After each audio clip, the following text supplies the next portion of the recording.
We are living in a computer-programmed reality, and the only clue we have to it is when some variable is changed and some alteration in our reality occurs.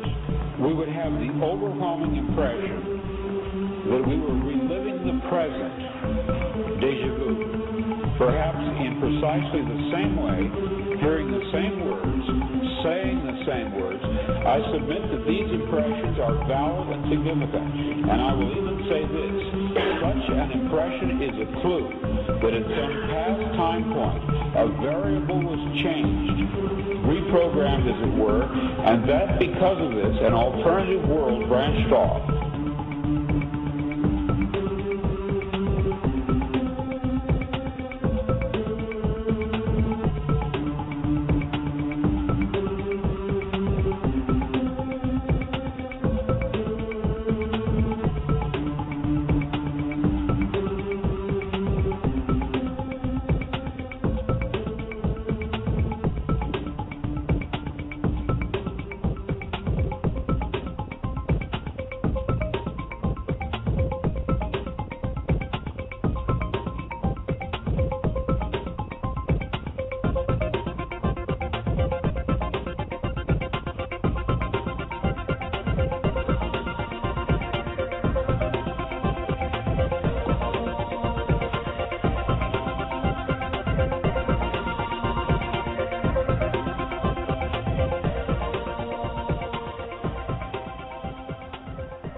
Good afternoon and welcome to two of the most eclectic and informed hours of internet radio you'll listen to at least today, if not most of the time. This is the Friday Farcast.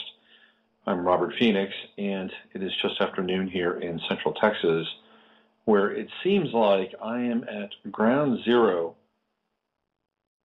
where we're witnessing the start of a culture war. And it's a culture war that's been going on for simmering for a while, but it's really taken off in the last few weeks, really since the event in Boston.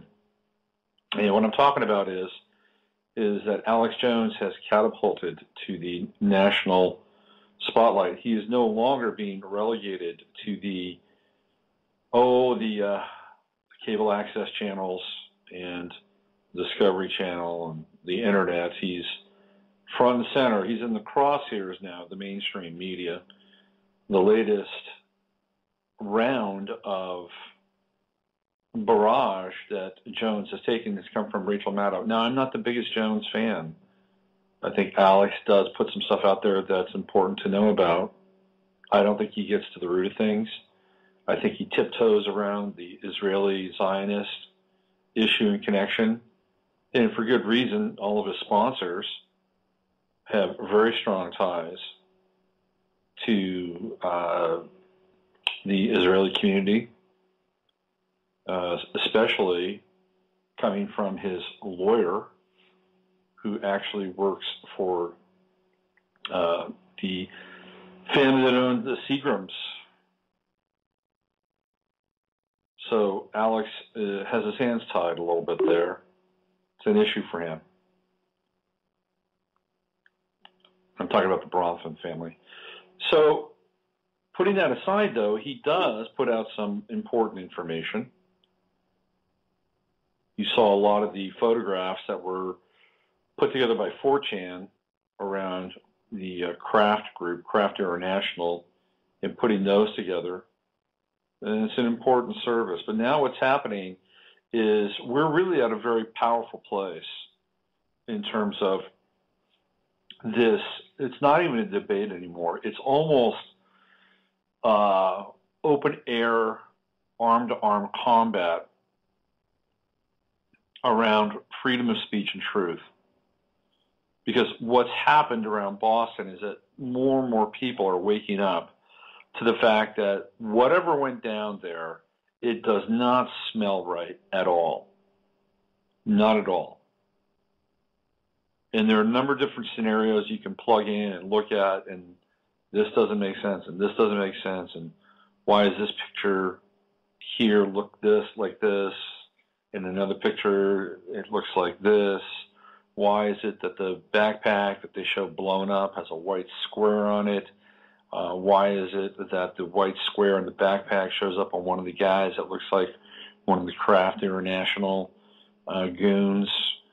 Why is it that the backpack that Dzhokhar Tsarnaev was supposed to be using to drop off the pressure cooker bomb, why is it that he was leaving the Boston Marathon with his backpack on? I mean, there's so many pieces that just do not fit in this puzzle that they've put together to create this reality of heightened security, more tension, more angst, and getting people ready and conditioned to deal with another massive scale infiltration like they experienced in the Boston area. There's 2 planned terror drill exercises coming up. One is in New York. It's in the subway station. It's on the 28th in the subways, and that's going to be a germ warfare exercise. And there's another plan for Los Angeles. I think it's also the 28th, and that's going to be a nuclear drill. So you have both of these going on simultaneously on both parts of the coast, or both parts of the country. And it's going to be fascinating to see how this plays out in those places, number one. I mean, we're getting hip to the fact that when they have drills, shit goes down. So, we're finding stuff, we find things like this out through Jones and through some of his more mainstream contemporaries. But what's happening now is that as people are putting this stuff together, the mainstream media is now pushing back. It's the whole tinfoil conspiracy, the tinfoil hat conspiracy freaks are getting out of hand. And Alex Jones is their leader. And Rachel Maddow went after Alex Jones really hard. And what they're doing is they're basically painting this picture that Jones is an anti-Semite, and that all of his work and all of his followers are fueled by the protocols of the Elders of Zion. And this is the big red herring. This is the major ad hominem assault on thinking and critical, clear, open debate around what's going on. Because what they want to do is they want to lump as many people as they can into the anti-Semitic camp. And no doubt this is a strategy that was probably put together by the ADL and the SPLC to catch as many people in this snare. And what's going to happen is, I'm sure we'll see some hate language, anti-hate language rhetoric, and that'll be stirred up, that'll be cooked up, and they'll somehow try to forge. I think it's already in California. I don't think you can criticize Israel in California right now. I think they actually passed a state law that you can't dog Israel. So what's happening is this muzzle now is being put around the quote-unquote truth movement. And there are some people who may not, care at all about the role of Israel or the role of AIPAC or the role of these front NGOs like the ADL and the SPLC. They don't necessarily care about that, but what they do care about is they care about the truth, and they care about what happened, and they want to see, they want to see facts and evidence, and at that point, then the government has to become beholden to what they're seeing. So essentially what's happened is that the mainstream media now is framing the debate. What's that line from Mad Men? If you don't like the discussion, change the conversation. I mean, that's kind of what's taking place now. So if you are an alternative researcher, or if you have this bug up your ass that you want to uncover the truth, well, guess what? Now you're being branded and put into a particular bucket, which makes it even more difficult for you to talk to people and tell people what you think is going on and how you've unraveled certain pieces here and why it's important to pay attention. The event in Boston has been really damaging. I think I've lost at least one Facebook friend, and I might have lost another friend who's, and when I say Facebook friend, this is a guy that I knew. I talked to him about on the show the other day, but I have another friend, a really close friend, and the Boston piece just drove a major wedge between us. I haven't talked to him since then. And this is a guy I talk to almost every day, good friend of mine. We don't talk now because there's a fundamental disagreement on how we see that event and how we see that playing out. And then I have been pushed into some kind of extremist camp. So now because I'm an extremist, or because I view this through an extreme lens, I'm now associated with actually the people that have perpetrated the event. I'm just like them. Do you see how this works? It's insidious. It's absolutely insidious. So we have to continue to untangle the knots and be as clear as we possibly can and do the best research we can and keep the flame of love alive in our hearts as much as we can as well.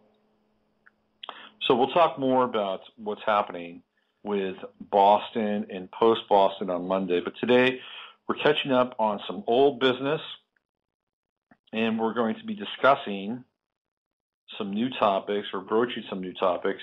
Every now and then I bring on our good friend Patrick, lowercase p. Patrick is our inside man when it comes to money because he is in the game, as they say, but he's also got a pretty enlightened view around the whole money trip. And we're going to talk with him in just a moment and find out what's happening with gold, silver, and Bitcoin. If you want to know more about Bitcoin, Patrick's going to talk about that. And then later, I'm going to play a recorded interview that I did with Darren Williams just before it was the Thursday before the Boston Marathon, so that would have been 4/11. And I talked with Darren live from Liverpool, at least at that time, and he broke down the Thatcher legacy in typical Darren Williams thorough, enlightening fashion. So you get to hear that. It's pretty interesting stuff.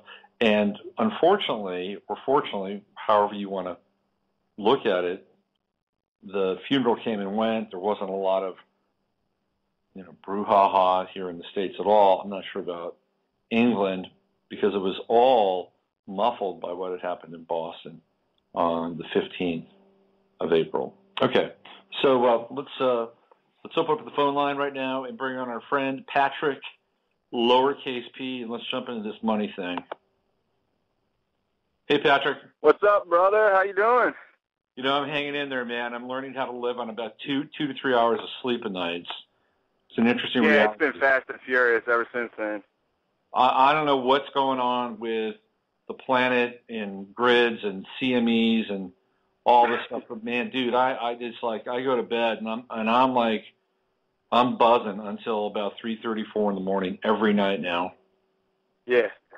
I know we're gonna talk about money and stuff, but real quick, I've had a weird thing happen to me the last few weeks where my dreams are like bleeding over.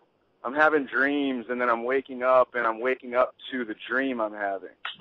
So to give you a real quick one, it was raining in this dream I was having a couple weeks ago, and as I started to wake up, the rain was actually outside my house.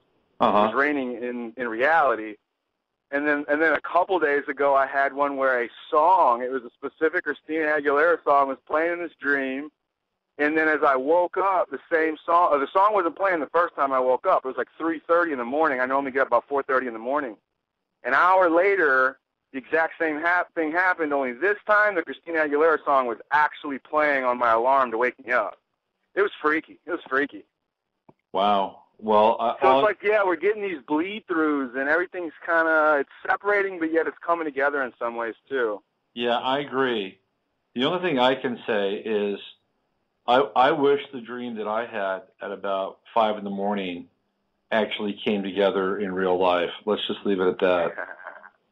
Dude, that's awesome. Yeah, man. All right, so let's So what do you do with that, though? I don't want to leave that so quickly. What do you do with that? How do you work with that? I mean, I got I could feel it. Like, I didn't realize until, like, a couple years ago. I think we all have it. It's just an awareness thing. But I became aware that, I mean, I pick up on a lot of other energy that it's not mine. And so I used to get really worked up thinking it was me. But in reality, it was, the other person or whatever. And I was just picking up on all that and just amping it. So for me, it just becoming aware of these energies. So this dream stuff is more along the lines of, if something's changing within me, but the thing is as I talk to others who are aware of the inner energies and the inner planes, if you will, everyone's starting to say, I mean, it's just, it is ramping up. There's, I don't know how to qualitatively describe it, or quantitatively rather, but yeah, there's a quality to this energy that it's expansive in one sense and it's very, very contractive in another. And I think it's more of a picking and choosing when you want to use that particular energy. Yeah, there's some really interesting cycles going on with the outer planets. We've got the Pluto-Uranus square, which I think is a really big deal. And we also have this movement now towards Jupiter through Gemini, moving to Cancer. Saturn's already in a water sign in Scorpio. Neptune is already in a water sign in Scorpio. Chiron is there, water sign Scorpio. So there's a lot of fluidity, and this back and forth between the dream states and the reality and the waking. I've had a lot of that too. It comes a little bit differently for me, but it'll be me thinking about something, a word, and then I hear it on the TV about 10 seconds after I think about the word or the person, I totally get it. And I think we are learning how to navigate through this fluidity. I think it's the Neptunian factor. And the one thing about Neptune, which is interesting, is that it's hard to control it. Most people are psychic to some degree. They're not necessarily always aware of it or how to tap into it. And B, even if they are, it's not one of those things that you can, channel on a consistent basis, because that's just not the nature of Pisces. So it's one of those things where we have to kind of leave some space in our lives, just consciously for this kind of energy to take place, and then just, roll with it, swim with it, be like a dolphin and play with it and see where it goes. Yeah, it's funny you say space, too, because, it's like that nothingness, that still point where, when you get into esoteric understandings and stuff, it's funny how you keep on identifying and labeling all kinds of things, but when you start to step back from even that, if it's not for the space between all of that, then it's not there. It's just all big white noise, Yeah, I think you find this interesting. Yesterday I was looking up the meaning of the word grimoire. Grimoire. And grimoire is another word for like a spell. Okay, that's what I was going to say. I was thinking grimoire. I'm like, oh, okay. Yeah, and it's another word for a spell and casting a spell.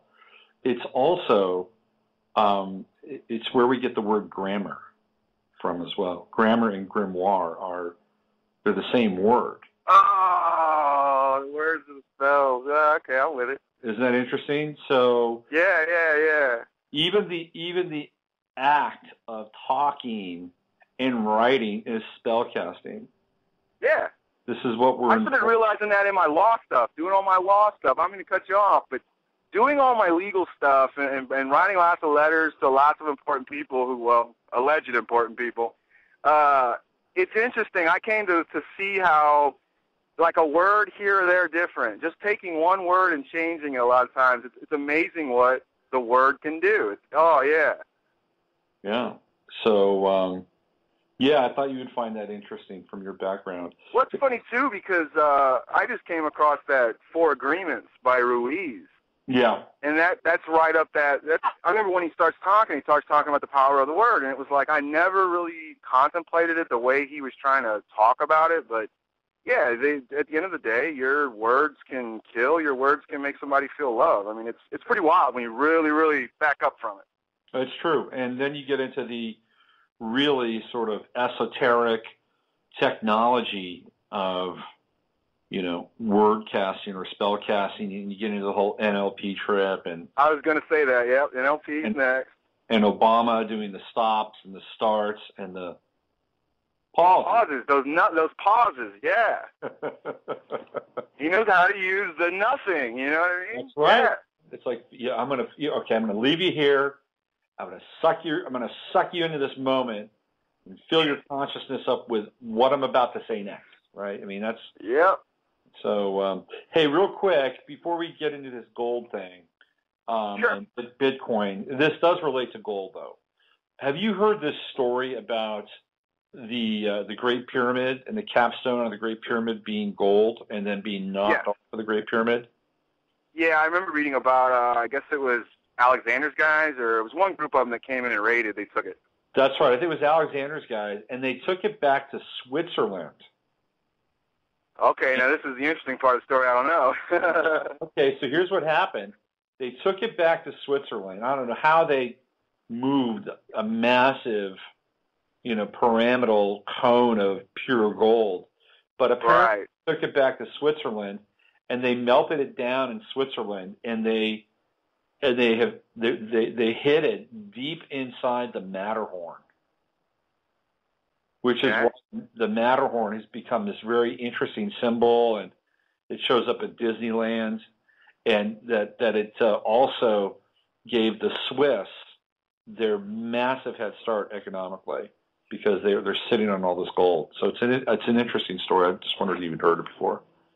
No, I didn't know that part of it. I knew I had heard or came across it used to be gold plated or gold capped or something along those lines, but I didn't know it went anywhere.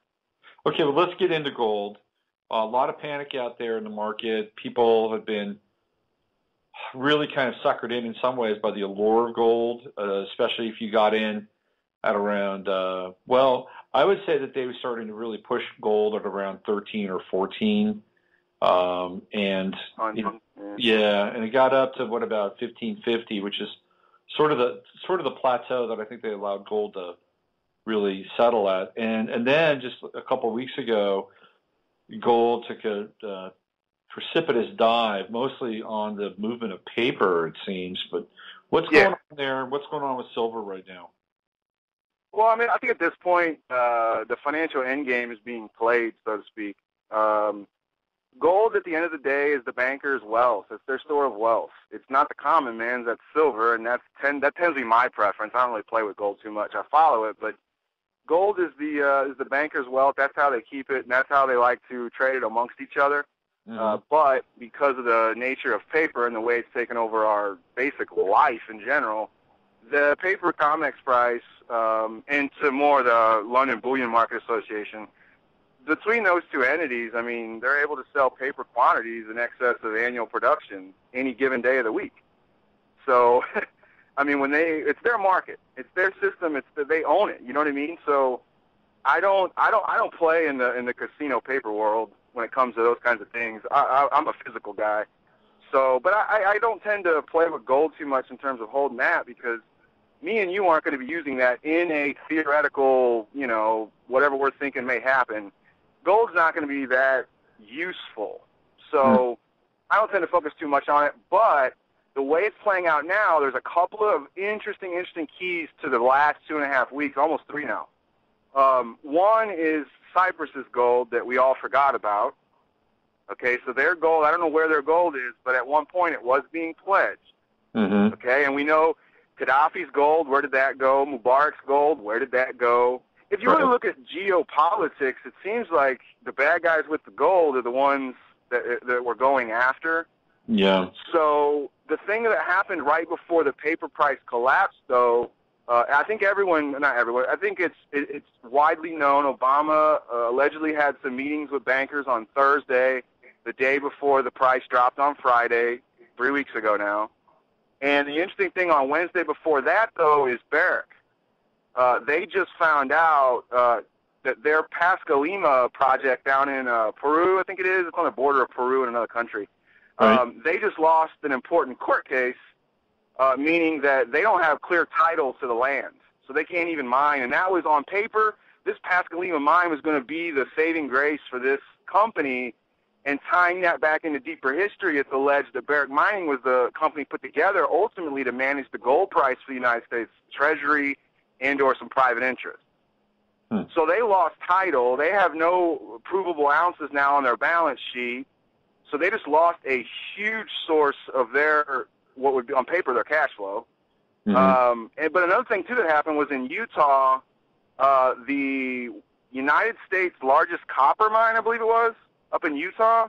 Right. It had a giant slide accident or something like that. They knew it was going to happen, but they had a massive slide that has shut down the mine. And interestingly enough, when you mine for copper, the next two things you find are gold and silver.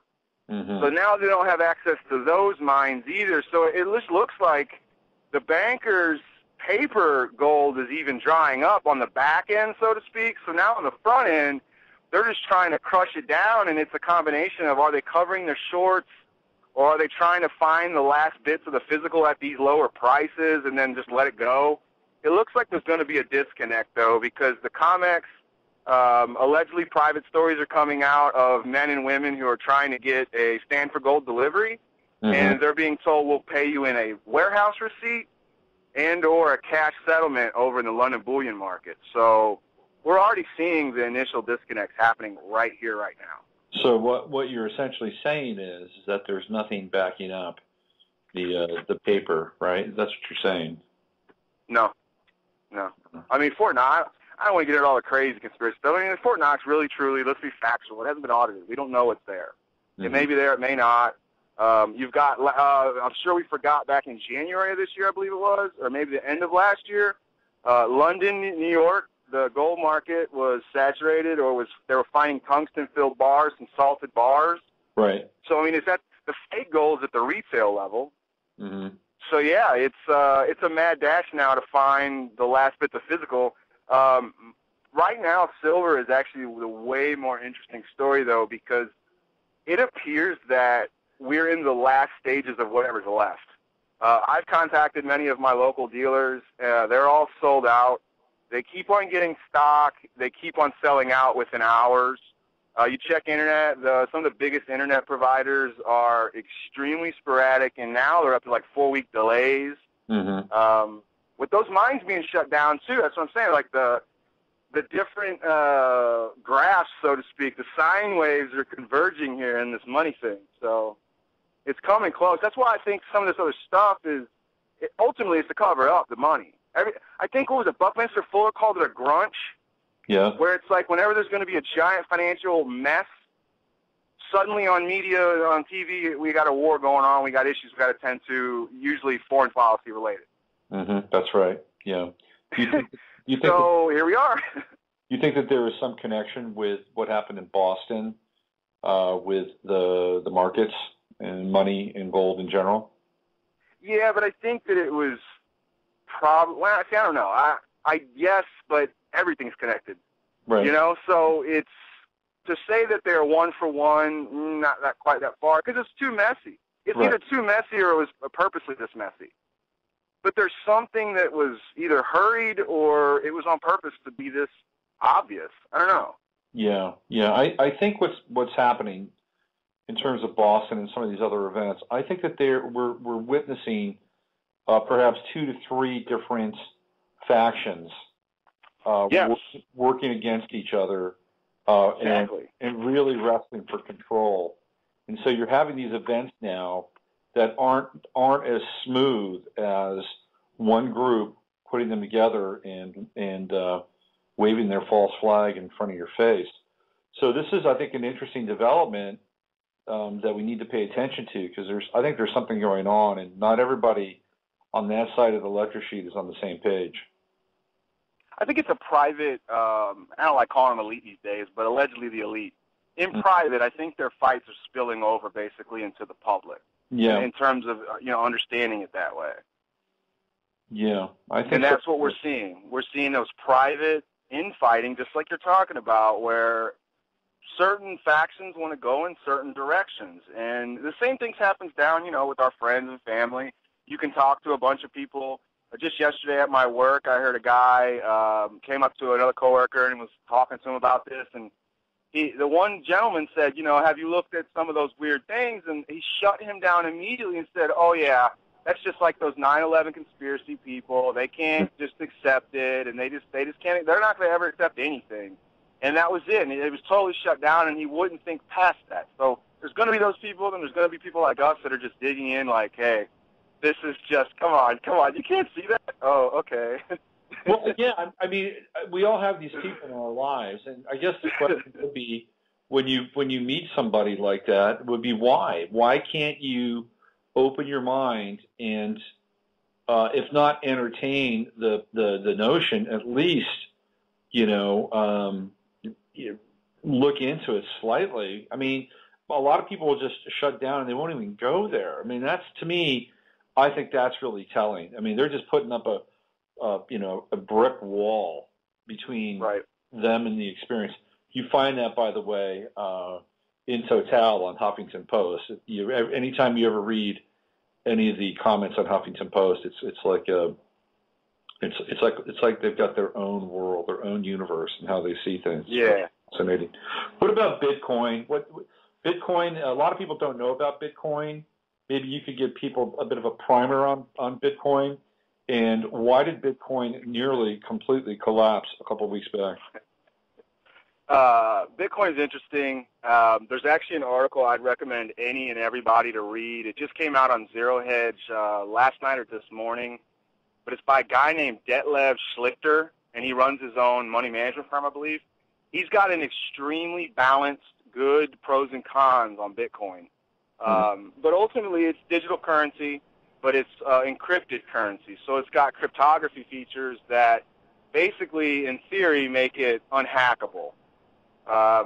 The initial Bitcoin was actually, it's been floating around for like 5 to 7 years, but a few years ago, one of the main guys or a small team attached a receipt to all the coins so that even as you possess the coin, it's got a complete master trail with it of buyers and sellers. Oh, interesting. But the buyers and sellers, as individuals, still have anonymity because they've got a digital hashtag, if you will, like a digital address. Uh-huh. And the more interesting thing is you don't have to have just one digital address. So in reading about it, I've never used it, but reading about it, you can create an address for each single transaction that you do if you want to basically create complete anonymity. That way, one transaction has its own address, and you only use it one time. Mm-hmm. I've read that it's up to like 33 characters long as an address, which is funny, 33. Right. But the thing that skeeves me about the whole thing, and maybe it's not warranted, but I watched a YouTube video just in the last week, beginning of this week, where the founder or one of the main guys behind this thing, really super, geek guy, tech guy, he actually said in an interview for a tech magazine, he was meeting with the CIA in June. And I don't know when this interview was. It was either last year or the year before. So he met with the CIA either June last year or the year before. And he said that they were very interested in alternative currencies. And this guy even went on to say the CIA derives all its power from the dollar. Mm-hmm. If they don't have those dollars, then they don't have their power. So they're really concerned about maintaining it in the collapse scenario everyone's been looking at for years and years now. Mm-hmm. Yeah. So that kind of like puts me off a little bit. But in terms of volatility, it's known to be volatile. It's a small sample size, if you will. Uh-huh. So, if you've got, say, a few thousand people in this market and everyone hears about Bitcoin 2-3 weeks ago, and suddenly 10,000 people want into the market, well, it pushes all the prices up. The interesting thing about this currency is it's not owned by anyone, mostly. There's a thing in here, though, where there's teams, though, that are mining. You literally data mine by solving some kind of math algorithm problems. You data mine the money into existence. And there's a set ratio, so to speak, to where they only can create so much so fast. And it's going to take until like the next 20 or 30 years to max out the total currency ever created. Mm-hmm. And you can break the currency down into a millionth of a unit. So you can go out to the millionth in the decimal scale on this thing. Wow. So, yeah, and the volatility is just flat out speculation. I mean, right now the initial market was all filled with people who were just interested in it as a medium, true speculators. I think that initial giant ramp came on a lot of, frankly, pure speculation. I mean, if I'm hearing about this in the mainstream and I may or may not be a money guy, I can make a side bet on my personal account it won't cost me hardly anything to just go buy a Bitcoin. So I'm wondering if that's ultimately what happened. They held it, and then, it dropped. What was it, like 60% in a day or two? Yeah. But now it's back up to within, I think, 30 or 25% of the peak out number just a week or two ago. Yeah. One of the things I wondered about Bitcoin is, is this the digital currency that is being farmed on the side that would replace the dollar at some point, but not in a libertarian or freedom-based way, but more along the lines of, well, this is it. This is the new digital currency. We're going to track your every move and all that stuff. So, is it a Trojan horse? I guess that's what I'm saying. Yeah, but the thing is, if you look at the money today, it's all digital already. Yeah, it's not even priced in a dollar. That's right. Okay, you know what I mean? It's just a number on a piece of paper. It's just a number in a computer screen. That's all it is. Yeah. So Bitcoin, ultimately, the thing about Bitcoin being different is ultimately the control. It's peer-to-peer, and you don't even have transaction fees either, like a MasterCard. So when I talk about digital money in our environment today, there's a transaction fee, though, that now the government's saying that businesses can pass on to us in varying degrees. Well, Bitcoin doesn't have that transaction fee. It's literally, I want to buy this from you, I sell it to you. It's you accept Bitcoins, I have Bitcoins, we exchange them, that's it. Today's digital platform, though, if you really think about it, the Federal Reserve only has, what was that? I think it was, of base money, there's not even $1 trillion of base money in terms of cash.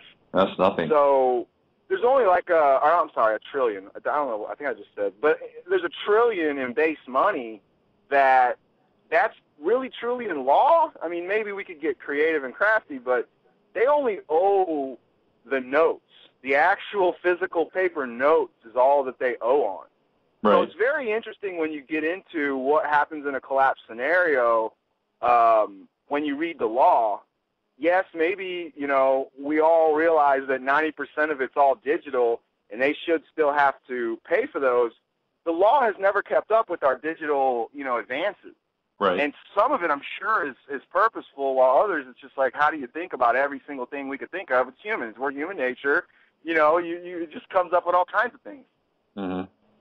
It's almost like, they're playing a finite game. We're always playing an infinite game. You know what I mean? We're always playing an infinite game, and we're always being asked to agree to a finite game. And I think my key with most people in any of this is just to wake up to that. Like, you don't have to play the finite game.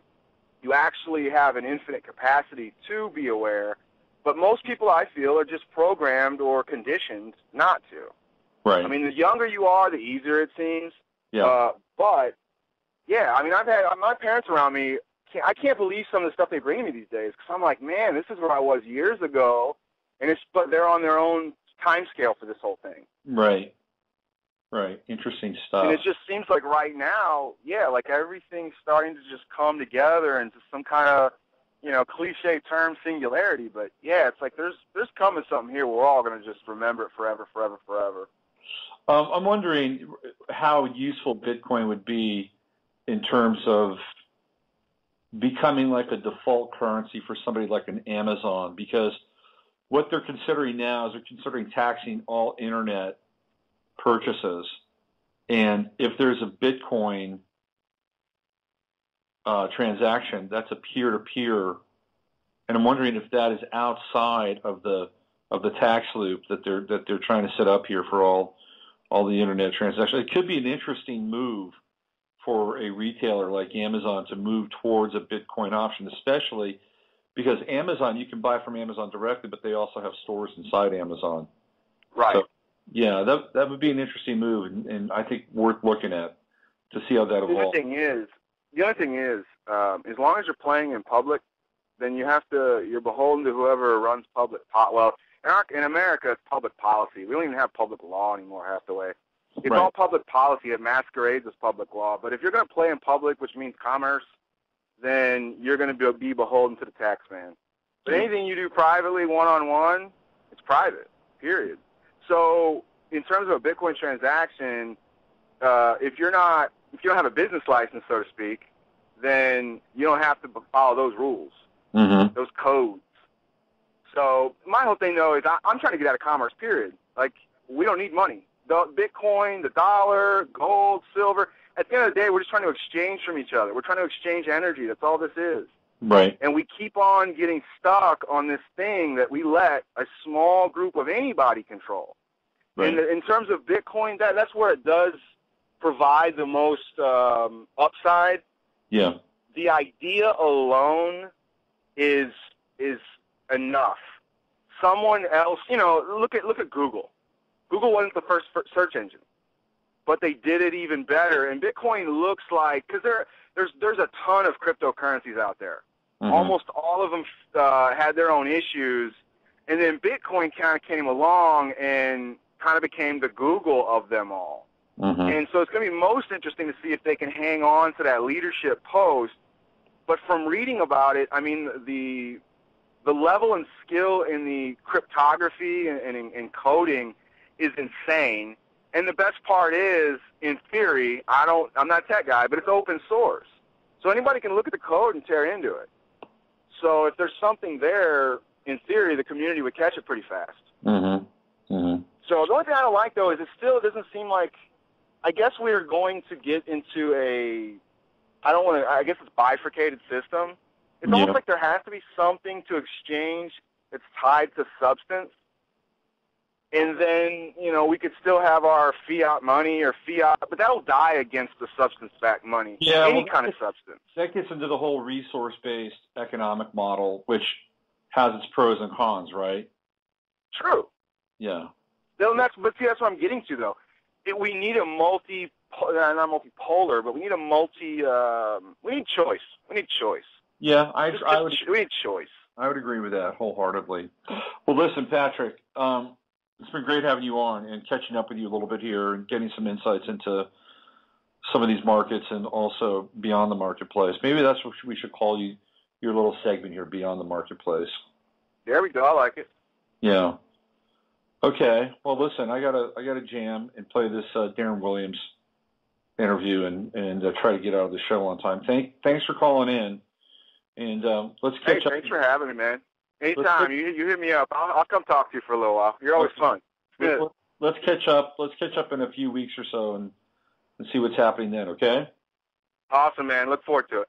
Take care, Patrick. See you, Robert. That's Patrick, lowercase p. Outside the marketplace. Is that what I just said? Anyway, always great having him on. He's an extremely free thinker and is inside the game, but doing his best to get outside of it. Got to get in to get out, as they say. Okay, so let's transition here, and let me set the stage for the interview. It took place on the 11th of April. Me and our good friend of the show, Darren Williams, and mostly Darren, talking about the Thatcher legacy and what she meant to Britain, how she pretty much single-handedly helped destroy the economic fabric of Britain, and how people are remembering her. And is it actually possible to not necessarily honor the dead in a sacred way? This all comes up in the interview. So let's punch some buttons here. This is me and Darren Williams from April 11th on Margaret Thatcher, the Pygmalion, the Iron Lady of MI5 and MI6. Here we go. All right, so what I'd like to do right now is bring on Darren Williams from Liverpool, and get into this whole Margaret Thatcher piece. A lot of Americans don't have the same kind of visceral reaction as to what's taking place over in England with the passing of Thatcher.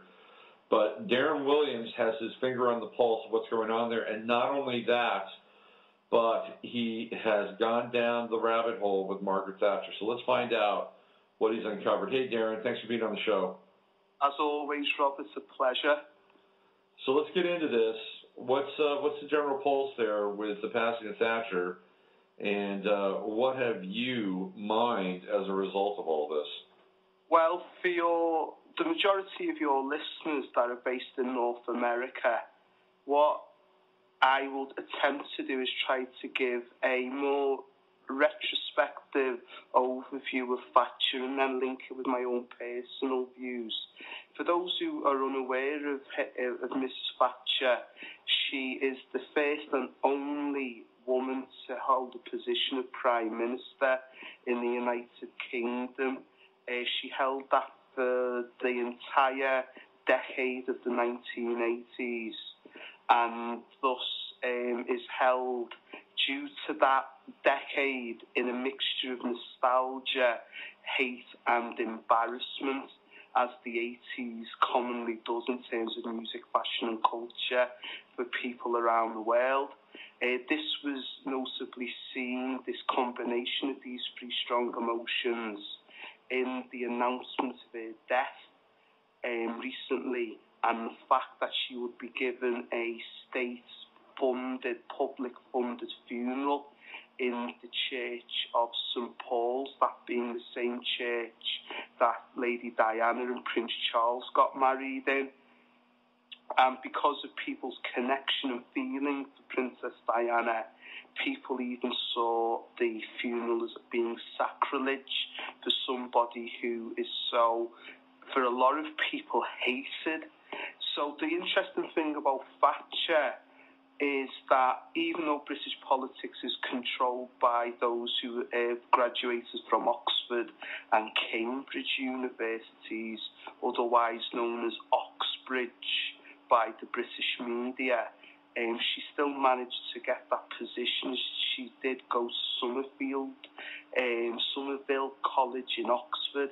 Now, the unique thing about her education is that it seems from my research that Somerville College of Oxford, in which she was studying chemistry, was a breeding ground for female agents for MI5 and MI6, the most notable being a person who could be the closest to the legendary Professor James Moriarty, this being a lady called Daphne Park, who was later given the title of Baroness Park of Monmouth. Now, basically, Thatcher and Daphne Park weren't exactly in the same year, but they were alumni of Somerville College. And some of the things that Daphne Park has done is almost like, I believe Judi Dench, who played the character of M in the recent James Bond films, is actually based on Daphne Park. That is the level of spy mastery and skullduggery that, for instance, Somerville produces. Now, for some reason, in the mid-1990s, it changed its policy to include men, but for the majority of its history, it was female run. So Thatcher went to Somerville College. At first, she was knocked back because apparently she didn't have, and this is typical Britain, she didn't have the required breeding as somebody who would be an alumni of Somerville College. But because somebody decided not to attend there, she eventually got their place on the second draft, as you would. So she basically got a 2-2, which is quite an unspectacular degree to get, because generally if you're going to Oxford, you should be aiming for at least the 2-1, if not first degree honours. So it's very unusual for somebody to get such a low grade at such a historic and impressive university such as Oxford. But then something happened, and as with spy agencies and people involved in the dark arts, they saw a vulnerability and a naivety that they could harness for their own ends. A North American example, one could say, could be Lee Harvey Oswald, or a more recent and more scary, that of Timothy McVeigh.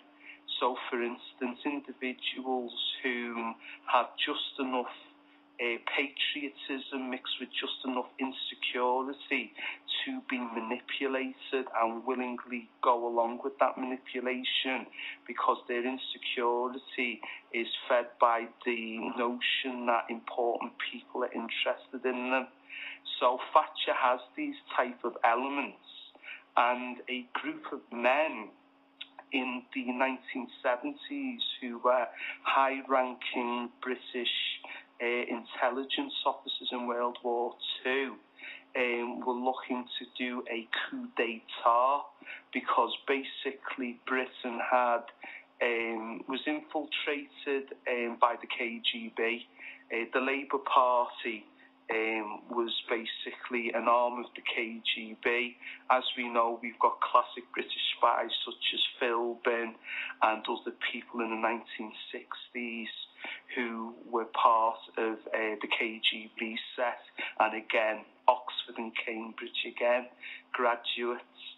And these gentlemen realised that Labour, who were in power at the time politically, even though a lot of the time they weren't in number 10, had the control of the unions. So Britain became something that would be on par with Homer Simpson's nuclear factory in Springfield, where every little dispute would be changed by a flash mob type strike. Somebody didn't bring the right donuts in. The manager didn't say good morning to a certain worker. A manager because a worker came in 20 minutes late, it ended up as strikes in vast thousands of people in a factory could mobilise a strike. Sometimes people would strike because it was just a Friday. So the country was in a very bad way. The KGB Soviet plan was working to bring Britain into a sense of Neanderthal existence, so to speak, because there's an historic rivalry between Russia and the United Kingdom stemming from the British royal family not helping their Russian relatives escape the purge of Lenin in the Bolshevik Revolution. Mm-hmm. So let's just stop for a second, give people a sense of timeline here. Are we talking 1970s Edmund Heath? Is that what we're looking at? Correct. We're talking from 1975. No, we're talking 1973 to about 1976. So this would be, in North American terms, the Carter era. The Carter era. Right. Isn't this interesting? Because what we're talking about here, Darren, is fascinating, and the wheels are starting to turn for me, because with Heath, you had somebody who was really not very effective, and the country is paralyzed by these strikes constantly. And on the other side of the Atlantic, you have Carter, who's also not very effective. Here in the United States, we had gas rationing. We had the challenge with OPEC. We also had, of course, Carter's major faux pas with the failed attempt to rescue the hostages in Iran. So as done by the film Argo recently. Yeah, so here we have this interesting mirror being set up in some ways with Heath and Carter, and then the script flips, and we get Thatcher on your end, and then Reagan on our end, and now we have this other mirror going on. So, and maybe this is where you're going with this, but I just wanted to throw that in there. Yes, well, what we have is, I'm not saying Jimmy Carter was infiltrated by a Russian-led intelligence unit that was aimed to manipulate and try to bring down America as it was in Britain at the same time, as you correctly mentioned. But one of the fascinating things I see in American history, and I think it's time for a revisionist take, is the McCartney trials around communism that happened in the 1950s. Mm-hmm. Now, history says that McCarthy was a raving lunatic, obsessed with a conspiracy that did not exist. Right. I believe that a conspiracy existed on two levels, but it didn't have the intelligence as, say, a lot of people, ordinary people, have today. The first thing was there was something going on in Hollywood. That was there were people that were aligned with socialism, stroke communism, and were trying to push this agenda through popular culture, through especially cinema. Mm-hmm. McCarthy was aware of it. Now, it goes deeper, where we have, obviously, a dark occult level of it, which is, again, we're talking of Black Delilah killings and such, and other sacrificial things in Laurel Canyon. But again, McCarthy was somebody stumbling around in the dark feeling things, but he didn't have the flashlight to obviously see what it was. Later on, that came through Jim Garrison. Garrison was more intelligent than McCarthy and realised that there was something there. But what this thing is a not so much nation states, but I'll have to get to that later because it's quite a complex and interesting thing. But it goes on the theme of manipulation, but there is a controlled manipulation occurring. Is it run by an oligarchy that 1 minute is the good guy, then is the bad guy, then is the good guy again, and presents us with actors, athletes, celebrities, musicians, and artists that 1 minute we're going down one way, then we go down another, which then therefore means we have to go to another way. And it seems that humanity is always on the polar opposites. Mm-hmm. So in America, we have this debate over republicanism and a Democrat. In England, we have the version of Labour and the Conservatives. Right. And this Republican, Democrat, Labour, Conservative debate has been raging now for over 125 years. It's possible that in America, in its current form, it's been raging for at least maybe 80 years, because originally Republicans were actually the Democrats, and the Democrats originally were actually like the Republicans of today. Mm-hmm. So it's a very interesting thing what's going on. But going back to the point, Carter was dealing with civil strife, unrest, the end of the 60s dream where people wanted to be happy and loved up, and we realised that basically you can't do anything loved up.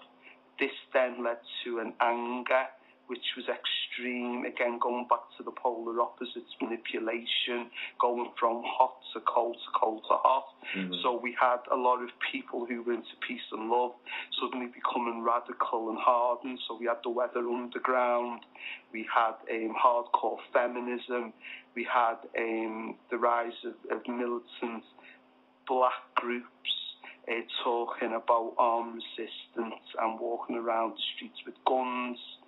And it was a very confusing time. Yeah, you actually get more of that in the latter part of the Nixon era and in the Gerald Ford era, because at that time you had people like Lynette Squeaky Fromm who tries to take pot shots at Ford, right? I mean, so you get those kinds of reactionary and underground sort of really dark characters at the end of the 60s and the beginning of the 70s.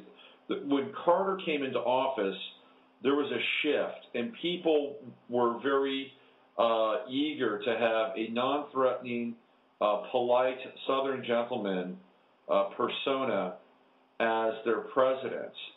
And unfortunately, by that time, Carter had decided to do Carter's main downfall was firing a bunch of CIA guys right when he got into office. He basically, what he did is he flushed the spooks, and those spooks came back and got him.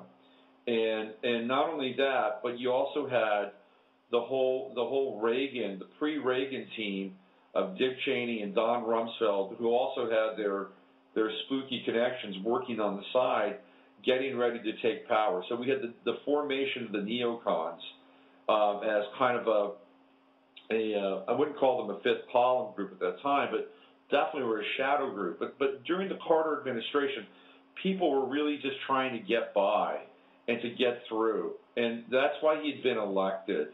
And the biggest issue that the United States had during the Carter era was the crippling interest rates that were set forth by Paul Volcker, who was the head of the Fed at that time. The interest rates were phenomenal.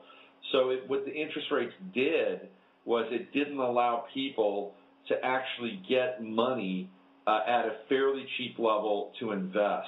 I'm seeing this right now. Yeah.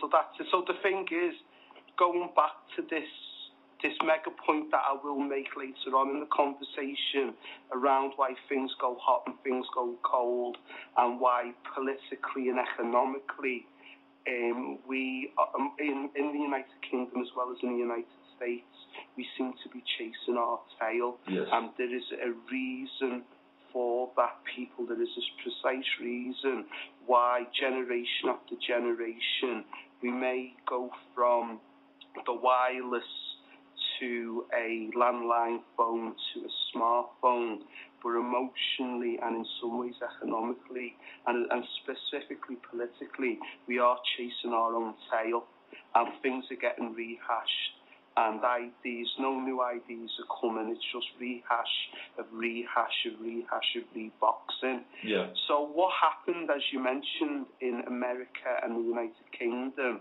was this very melancholy type of sluggish type of morose feeling. There was the energy of the 1950s and 60s had been spent, and what people wanted was something new. So instead of examining why the energy was spent, what did people do? They went the polar opposite, and they wanted hardline leaders. So instead of looking at the issue, again, the polar opposite, the chasing of the tail, if red doesn't work, blue will work this time, or if I don't vote blue this time, I'll vote red. So we have two leaders that come through in Ronald Reagan, who was an actor by trade, and we know all about that. And we have Thatcher, who I mentioned was somebody who was not that spectacular of a student, a tutu from Somerville College in terms of X-ray, biomedicine, the medical services and sciences, but somebody that could be manipulated.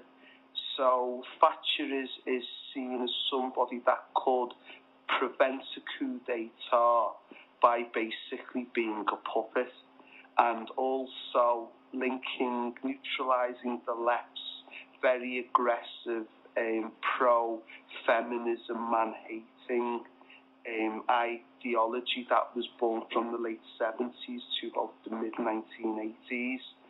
So she was presented to a group of gentlemen. The first thing they said was that she spoke too feminine, and this is a true story, people. This has been on the BBC numerous times this week, looking at the life of Margaret Thatcher. And in this conversation in front of this panel of ex-British World War II spooks who were in their, I guess, 50, 60-year-old age at the time, they said, would you be willing to change your accent to appeal more to the wide voting base of Great Britain? And she said, I would do absolutely anything if it meant improving my country. So now we get an interesting individual called Mr. Rees-Mogg. And Mr. Rees-Mogg works for the BBC in a senior role, in an executive role. And he had the job of being Mrs. Thatcher's handler. And it's unbelievable all this is getting admitted, but it seems that people watch American Idol, people watch The X Factor, and I think they realise that the people just want sports and pop culture. Now they can admit that they can actually MK Ultra and manipulate and make people into their own type of clones and zombies, and yet these people are our political leaders. So Thatcher went through a very strange type of transformation, and the closest thing I can use to it was a film that was recently a big hit on both sides of the Atlantic called The King's Speech, where it was about the king in the World War II era who had a speech impediment, and for him to overcome that and lead his country in World War II, because Hitler was such a great orator, he needed to match Hitler in terms of that department. He had a speech coach, and within the King's Speech it basically breaks down how to mind control and manipulate an individual using humour, using intimidation, using physical activity linked with mental exercises done at the same time. So an individual who has a pronounced stutter can actually speak quite eloquently with no pauses or no hesitation, and actually improve their memory capacity to take in vast amounts of pre-prepared written speeches. So this can even be brought to Mr. Obama. So I would like listeners to have a watch of the King's Speech and maybe think about how leaders have been produced over the past 100 to 125 years in America, Britain and Canada. Mrs. Thatcher was even criticised via her manner of dress that was seen as too feminine, and it needed to be made more, not masculine, but more business-like was the word, and business-like at the time was another name for being masculine. Again, this was all mentioned in rose-tinted, nostalgic terms by people that had known Mrs. Thatcher throughout her life for a good 2 weeks recently on the BBC, and it was even mentioned before and after their funeral that occurred this week in St Paul's Cathedral, that it is justifiable for individuals to get rid of their gender, get rid of their identity for a vote for somebody to tick in a box. So that is the BBC, and that is the British media telling its population that if you want to be a success, you must be willing to do everything and anything to achieve it. And that is a form of mind control, and that is a form of brainwashing and mass MK Ultra techniques that have been used, because the BBC and the British media realise that the death of a frail old woman means that people immediately connect with the death of many frail old women that individuals within their lives have dealt with, be it a mother, be it a grandmother, be it an aunt, be it somebody who's got high status in the community, or be it somebody who has impacted that individual's life, like a former school teacher or a former person in the Cubs or the Scouts. So the BBC realise what they're doing, and it's a very sinister thing. So Mrs. Thatcher goes on elocution lessons, which were taken by people in the Royal Opera House. So the main artistic director in the Royal Opera House went through Margaret Thatcher's series of unique singing and also weird syllable type speech Thatchers, that whilst it did not make sense and sounded like the gutterings of a dying dog, actually lowered her voice, actually changed their internal structure of their vocal cords so she could have lower octaves, therefore being closer to a man. So these are the type of things that occurred, but worryingly enough, this type of change in terms of her fashion, her hair, the type of colours she even liked to wear, actually made her a viable political force in the United Kingdom. So she suddenly got the respect of the media, because ultimately the dream of the Freemasonic order is to find a woman that has a woman without a vagina, a woman that actually has genitalia. Now, whilst that might sound crude to people listening into the show, and I'm sorry if you are listening in a delicate situation with maybe youngsters, that is what basically the male Anglo-American corporate alliance wants. They want women who don't give birth. They want women who don't have femininity. Femininity now is seen as, in some ways, as a weakness. And in a very clever way, I think that was cleverly addressed in the HBO series Sex and the City, where at first the characters were almost late 90s, early 21st century versions of Thatcher. It was about copious amounts of money, copious amounts of job promotion, being top of the tree, being the apex.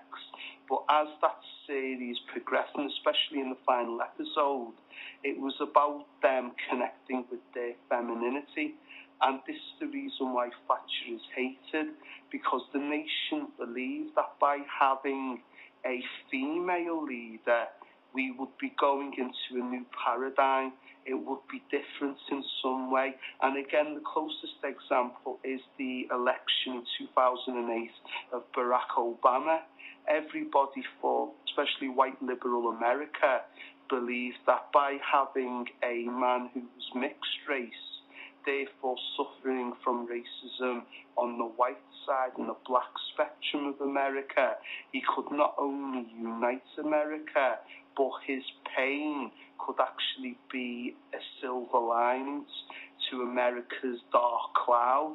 And as we've seen, unfortunately with President Obama and previously with Prime Minister Thatcher, this doesn't occur because the people behind them have no humanity. The people behind them are corporate. The people behind them are sinister and cruel. And an example of Thatcher's cruelty is when she came into power in 1979, 1 in every 7 children in the United Kingdom were in poverty. When she left 11 years later, it was 1 out of every 3. Whatever anybody says, what any supporter of Margaret Thatcher says to that, be it somebody in America who is a Reaganite, therefore a Thatcherite, you can't argue with that. You can't go from 1 out of every 7 children in poverty to when she left, and more 11 years later on in the 20th century, more advancements in science and technology to 1 in every 3. That is the tragedy of it. But it gets deeper because Thatcher insecurity was fed by notoriety, and having this power of being transformed into a man turned her into a Sith-like character. But one of the things that's interesting about, and I think, Robert, I've been talking for a bit, is I'm sure you've got an angle on Thatcher in terms of her astrology, but that's something I would be interested to know, because one of the hook lines was iron. She was known by the Soviets as the Iron Lady. So what is Stern's part of Thatcher's character? Well, while you were talking, I just fired up the iPad because I wanted to look at Thatcher's chart to get a sense as to, where this masculinity in her is coming from. And by the way, I just want to back you up on that around this whole idea around the Freemasonic symbol of a female with male genitalia, because that's actually Baphomet, and there's this whole kind of alchemical sort of exercise that they go through in order to create this hermaphroditic sort of being, because in a weird way, in their mind, it also resolves the whole duality issue. She wasn't. I'm not saying for listeners that Margaret Thatcher was an hermaphrodite, right? I.e., rumours of certain well-known American female, possibly pop stars, but one of the elements that has yet to be brought, which I think this show is bringing for the first time, is that she definitely had as her personality traits. She was like an hermaphrodite.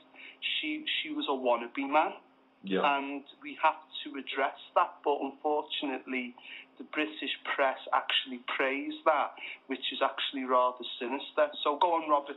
Well, just looking at her astrology really briefly, she was a Libra at 19 degrees Libra sun. And the whole idea of Libra is to be able to bring things into balance. And this actually feeds into your idea that they were attempting to bring the masculine and the feminine together with Thatcher based on her sign. But not only that, she had Mars in Libra conjunct her sun. So that gives her sun a really quite a masculine quality to it with the planet Mars.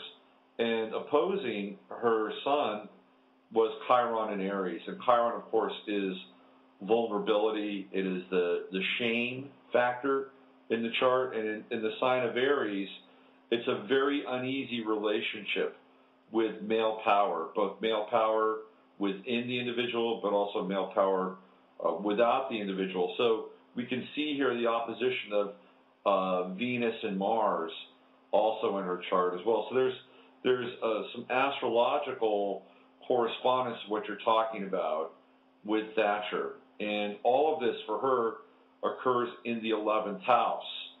And what do we see with the 11th house and with Thatcher and with Reagan? We begin to see the beginning of the New World Order.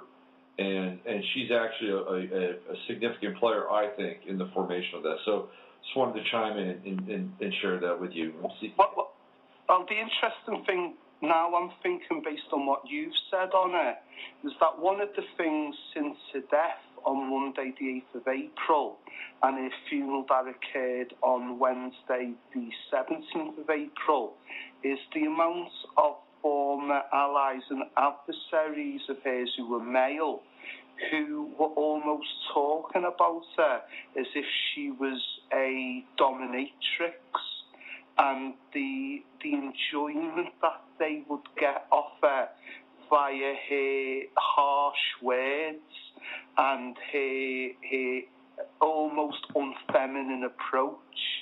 And it was very peculiar to see people just saying, "Oh, she used to call me pathetic," and then other politicians would be like, "Well, she called me a wet," and the wet was seen in that old Etonian, higher upper class British type of world as being a very harsh insult.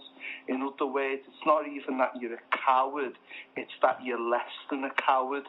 At least the coward is aware of fear, where a wet hasn't even got an inkling of fear, like a naivete. And it was all these old-time British lords and sirs and barons, and they were talking about incidents where she would humiliate them and tell them not to eat or get a haircut or get a shave or wear a different coloured shirt. Or even one gentleman talked about, she told told him to put his shirt in his pants, and he said it with such joy. And it's very unusual to see that these are the type, and worrying that these are the type of people who are in charge of our political system, who get off this negative love and get off this negativity. And as I was saying, it was like she was just the Sith. And using the Star Wars example, and she fed off negativity. And one of the examples was the Soviets, because she lacked so much femininity. The Soviets even called her in Pravda, their official news agency. They called her the Iron Lady. And when her people told her about this, she was delighted. She saw it as a badge of honor that even the Soviets, the tough Siberian gulag, anti-democracy, work 7 days a week, don't celebrate Christmas, Ruskies, would call her iron.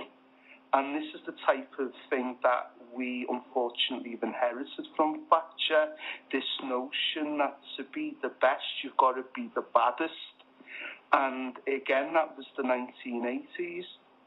So going into why she divides people, I can only go from my own perspective, so I don't really want to play devil's advocate where I want to talk about the good things she's done. That's for somebody, for the mainstream press. If anybody wants to get that angle, go on the BBC, you'll get everything you need. But from somebody from Liverpool, from the north of the United Kingdom, she basically once said of my city, it would be better if there was an earthquake and Liverpool would be just taken by the sea. And she meant that. And after the 1981 riots, known as the Thatchers riots, that got global attention because such a fierce riot occurred in little old quaint England, thus getting worldwide attention. She didn't have any idea why, and she didn't care. And when ministers were saying, well, you're the Prime Minister, you're the leader, you're this person who talks about Churchill and being based on Churchill and admiring Sir Winston Churchill, you need to go to Liverpool and sort it out. Once she realised that the reasons for the riots would show up her own political ideology as being false and incorrect, she gave it to a gentleman called Michael Heseltine, who she actually saw as potential rival, and she gave it to him as a poison chalice. So that shows you the lack of humanity, and ultimately, if any supporter of Thatcher listening to this, or Reagan or whatever, of the right-wing disposition believes I'm wrong, then if she is a leader, why didn't she make it a priority? Why didn't she put money into it? And the most sinister thing is actually one of the best things, is a couple of years ago, every 30 years, we get papers released from cabinet meetings. Not all of them are released because it's under national security, but we had the release of documents during the Thatcher riots where Thatcher's right-hand man and a handler that became her Brutus in Sir Geoffrey Howe talked in 10 Downing Street of creating a managed decline of Liverpool. And that was basically, was it Liverpool was to be flooded with drugs, like the American administration done in the Bay Area with the Black Panthers, where, again, it's proven history where the CIA and FBI got known black drug dealers from the east coast of America and told them that they would be given full immunity and drugs as long as they dealt in a certain geographic area in the Bay Area and the west coast. And due to this, the Black Panther movement was destroyed within 2 years due to cheap and almost free heroin. So my area after the Thatcher riots within 6 months was flooded with heroin. Now, luckily, my part of the city, because it was a multicultural, mainly black area, was very much aware of what had occurred in the Bay Area of Oakland, and therefore some resistance did occur around heroin. But the north of Liverpool, which is generally white, Irish, Catholic, imagine working class Boston in America absolutely got destroyed by heroin. And then that links into Iran-Contra, because at the time, in the early 80s, we have Afghanistan. So basically, I believe that part of the Iran-Contra affair was dealing drugs into Liverpool to destroy Liverpool, thus the managed decline as to Geoffrey Howe. And the other interesting thing as well, the BBC have had Geoffrey Howe non-stop on its radio, now Lord Howe, on its TV coverage and on its national radio coverage, when this man has never qualified what he meant by a managed decline of Liverpool. It does say in the papers that Thatcher was against that, but then to think about the fourth biggest city and such a historical city such as Liverpool to create a managed decline is highly sinister. So we have a lot of things with that, and then the big thing with Thatcher is something known as the Hillsborough disaster, in which followers of my team, Liverpool Football Club, went to a football game, and due to the inept crowd control of South Yorkshire Police in Sheffield, they got put in a section that was too many of them for too small a space, and they died. They suffocated and crushed to death. And because of that, instead of the police taking responsibility for their inept action that occurred actually a year previous, they didn't learn any lessons from it, the warning that happened a year earlier. They blamed Liverpool fans, and one of the most sinister things, and this is what they did, was they got wallets from the corpses and swapped them. So when families came to claim the bodies, and Sheffield is about an hour and a half's drive from Liverpool, so on the same day, when families came to identify and claim the bodies of their loved ones, they found other people's wallets with their loved ones. So what the police were trying to say was that there was a mass group of Liverpool football fans who were pickpockets, and whilst they were dying, they saw the opportunity to pickpocket fellow fans that had already died. Now, this occurred under Thatcher's time as Prime Minister, and whilst there is no evidence to directly link her with the conspiracy, that was admitted by David Cameron last year in the House of Parliament, the current British Prime Minister.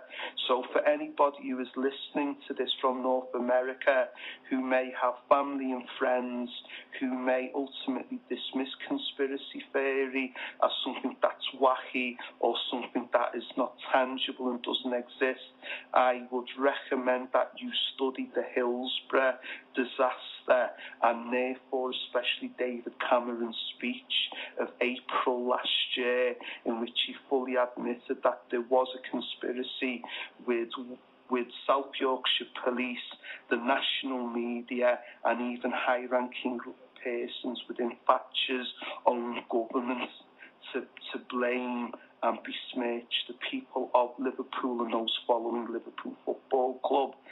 Thatcher, one thing is known, was fronted by people in her own party and also fronted by people in the Labour Party, the opposition, to be full spectrum and honest with what happened at Hillsborough, and she basically said that if she did that, it would knock the national confidence in the police.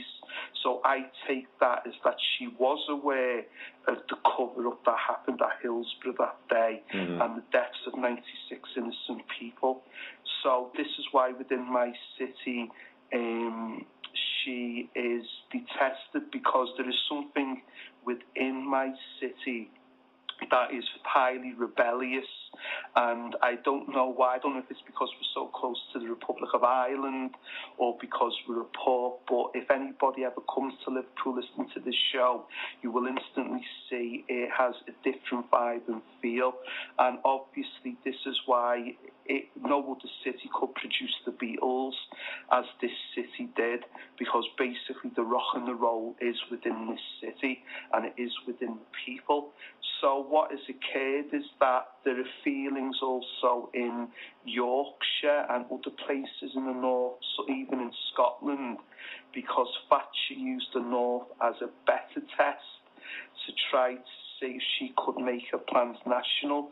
One of the scary things was there was a tax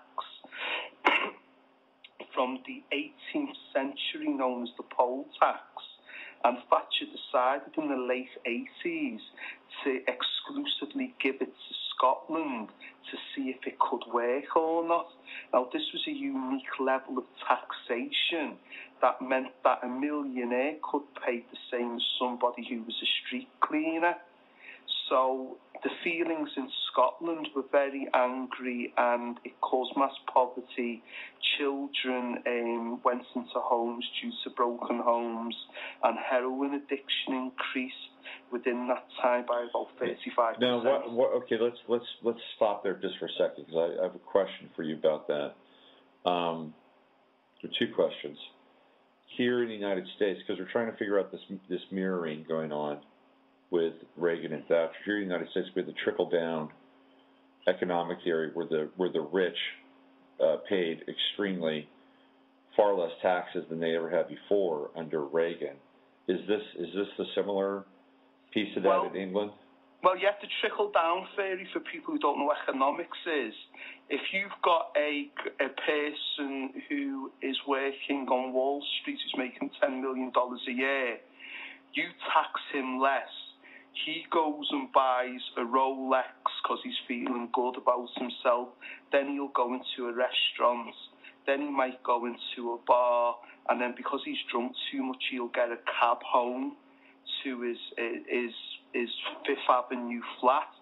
So what we have is we have the jeweler gets paid. We have the restaurant gets paid, which is the kitchen staff, the maitre d', the cleaners. He might go into a bar, which is, again, a lower class establishment, and then eventually the cabbie gets the last of the fare. Now, the trickle-down effect in practice could work, but unfortunately we have places known as the Cayman Islands, Monte Carlo, and Switzerland, Jersey, Gibraltar.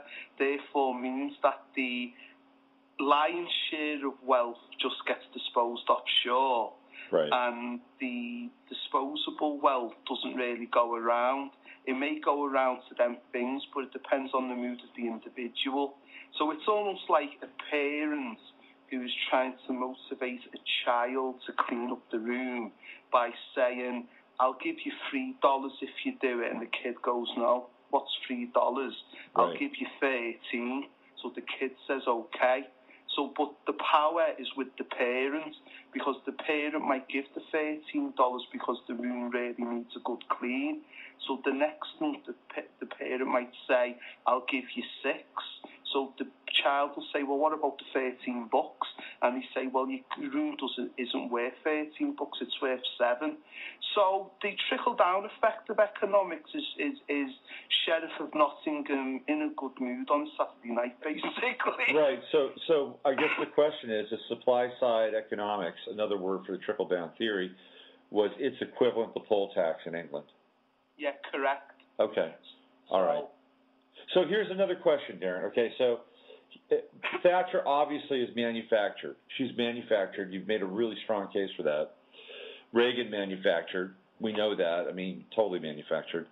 And the people that were really running Washington, especially after Reagan had been hit by those bullets, were George Bush and the neocons, Dick Cheney, James Baker, and Don Rumsfeld. Who was the equivalent in England for Thatcher at that time? Well, it gets a bit more sinister because at least with them three in American politics, they were within the public sector. Mm-hmm. Thatchers, I would say, are the Thatcher brothers who were advertisers, Mr. Rupert Murdoch, and I would say a sort of shadow type that we don't know, maybe a Mr. X type of character. Right. Because one of the things coming out from all the eulogies about her life is that in the cabinet, she was in charge. And as the years progressed, she got more and more powerful. Yeah. And she was starting to believe a hype that she was this Iron Lady, and she sort of reinvented history. And ironically, she was an anti-My Fair Lady Eliza Doolittle. But what she sort of done, she forgot where she came from. Yeah. So all that elocution lessons and all the hairstyle and all the clothing lessons suddenly got transferred to just that's what she was. So actually what they done was they turned it into a Frankenstein monster. Right. In which she even forgot her own manufacturing programming. So it was really interesting. But I would say, looking at it, it was definitely the Thatchers. It was definitely Rupert Murdoch for sure, and it might have been Mr. Rees-Mogg, who was at the BBC.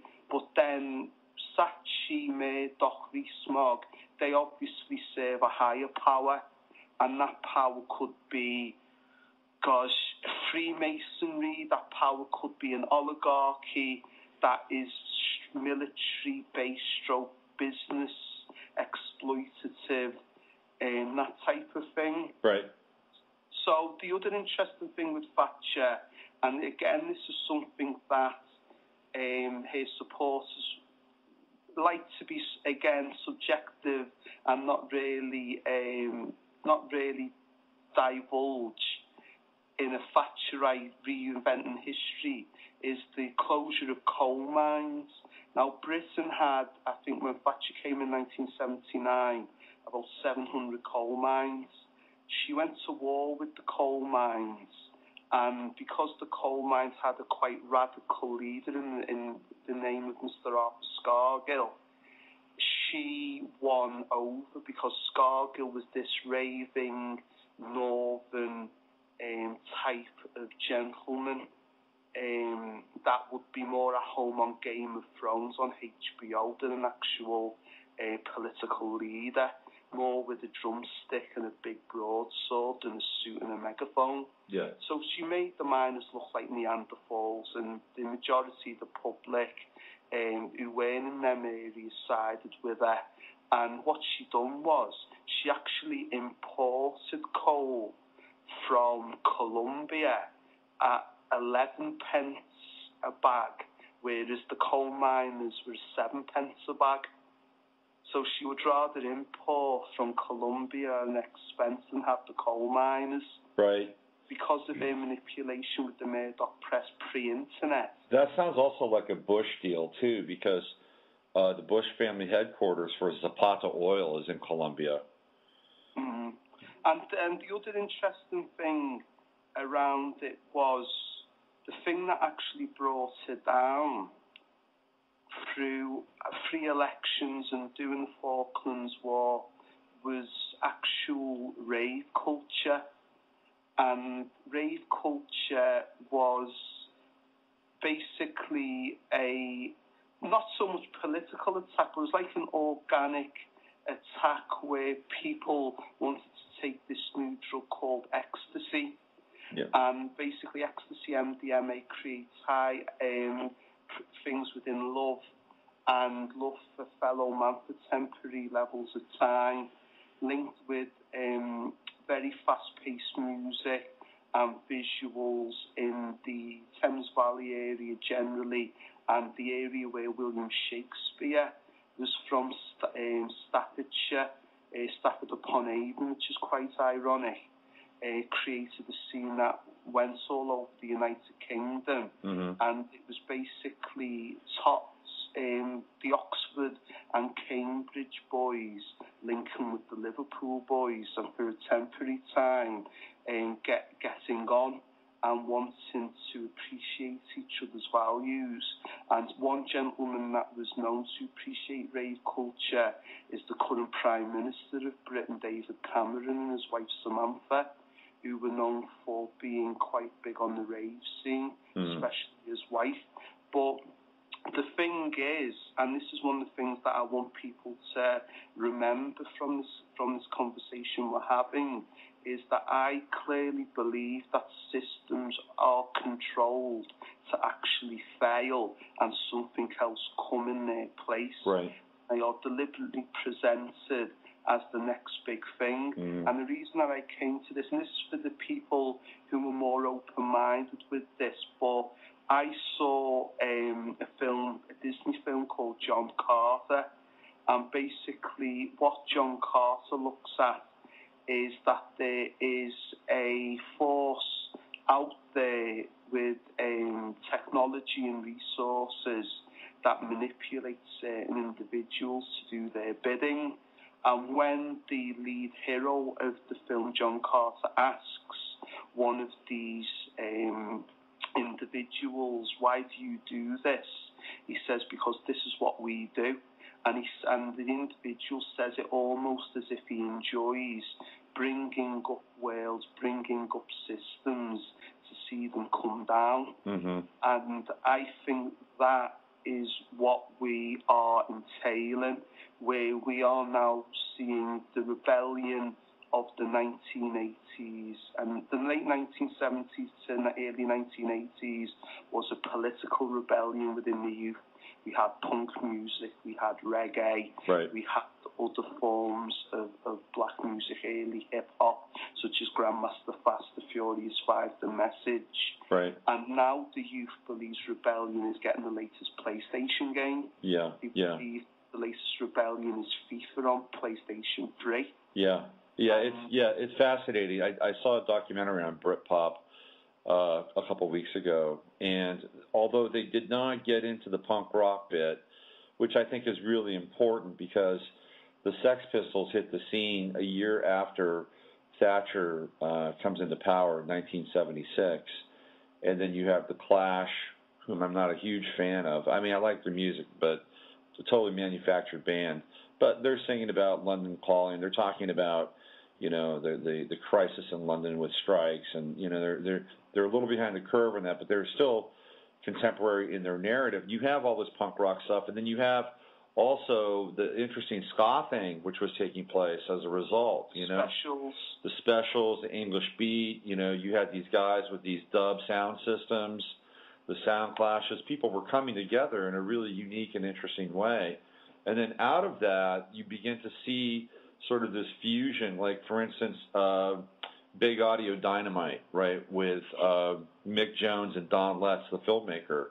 And Don Letts, the filmmaker, is also involved in sort of beats and sampling. So you have this interesting fusion now of punk rock and dance music based on the sampler, which is taking place, which leads towards this whole rave piece that you're talking about. And it's almost like there's this culmination of the intensity and the DIY method of punk, which is also very Aquarian in its own way because it destroys the system.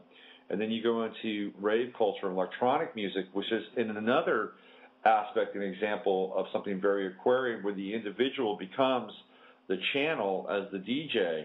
So you have that, and then out of that you have bands like the Stone Roses and Oasis and Pulp, and this whole surge. And there was an energy there where people were feeling hopeful and optimistic, and ding dong, the witch is dead. And then you move forward. You know, I'm sure I'm covering probably more ground than. But you move forward, and this is to your point. To your point is the big change is Robbie Williams and his first single, which is really kind of the vector now, which has taken, you know, the whole boy band, the whole, Simon Cowell and X Factor. I mean, this is what it's all kind of devolved into. Am I right? It is, but one of the things I would like listeners of this show to take from this conversation is that what we must be careful of we now know, due to the internet, I can be in Liverpool, United Kingdom, talking to you, Robert, in Austin, Texas, America. And the thing with the internet, what we are allowed to be at this present time, but it will change, we can now cross-reference for the first time.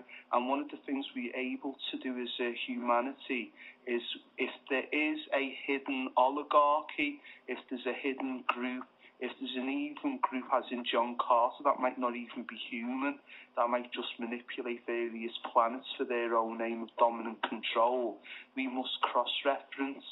And one of the things that has really got my attention is the HBO show Game of Thrones.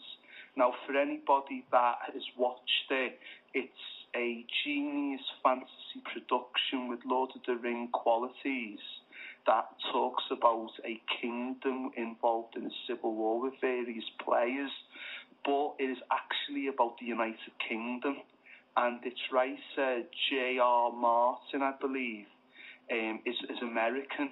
And what he's been able to do, I don't know if he spent time in my country, is that each major family represents a certain part of the United Kingdom, and he shows that the tensions and the attitudes within each section, and how basically the United Kingdom is a very, very fragile society, and if one family or one specific group is a bit aggressive or makes a wrong move, the whole place could actually go up in civil war.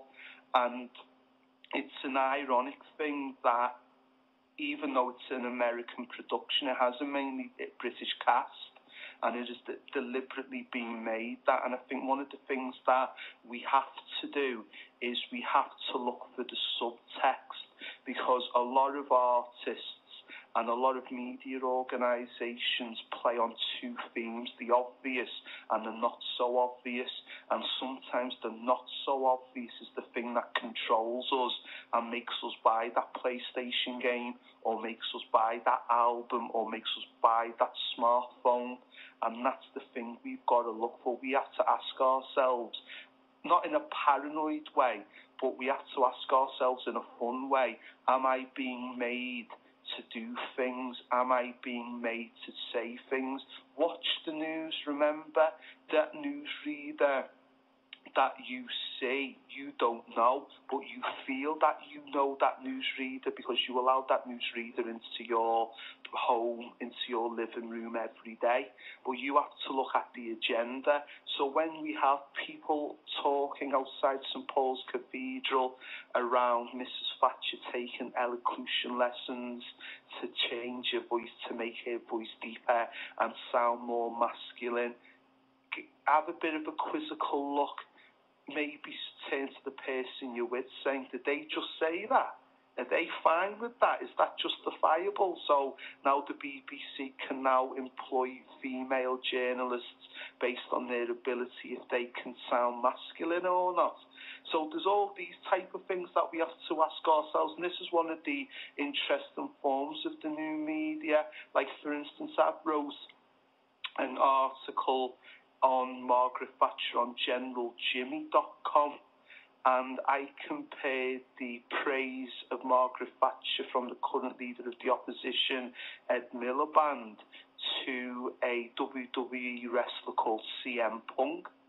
And while CM Punk isn't talking about Margaret Thatcher, if you look at the feelings and the emotions, the wrestler tends to be more real than the politician. So what we have to ask ourselves is, if we live in a democracy, we have to stand up. And the first thing we have to be honest with is we have to have our democracy and our banner within ourselves.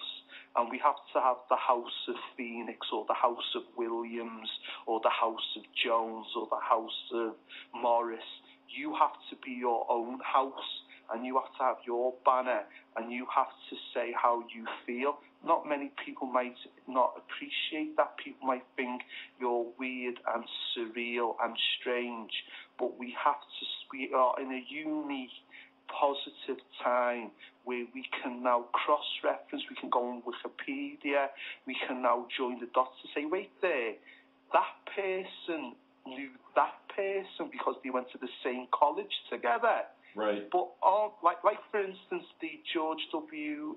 Bush and John Kerry election, if it was not for the internet, we would never have known that they are both Skull and Bones alumni. Right.